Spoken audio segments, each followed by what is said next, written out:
अर्जुन उवाच सन्न्यासस्य महाबाहो तत्त्वमिच्छामि वेदितुं त्यागस्य च हृषीकेश पृथक् केशिनिषूदन। श्रीभगवानुवाच काम्यानां कर्मणां न्यासं सन्न्यासं कवयो विदुः सर्वकर्मफलत्यागं प्राहुस्त्यागं विचक्षणाः। त्याज्यं दोषवदित्येके कर्म प्राहुर्मनीषिणः यज्ञदानतपः कर्म न त्याज्यमिति चापरे। निश्चयं शृणु मे तत्र त्यागे भरतसत्तमा।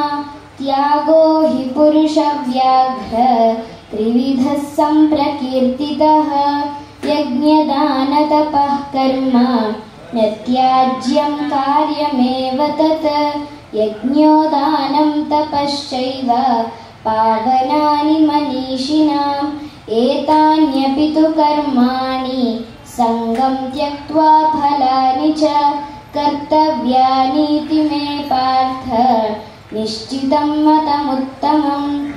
नियतस्य तु सन्न्यासः कर्मणो नोपपद्यते मोहात् तस्य परित्यागः तामसः परिकीर्तितः। दुःखमित्येव यत्कर्म कायक्लेशभयात् त्यजेत् स कृत्वा राजसं त्यागं नैव त्यागफलं लभेत्। Thank you.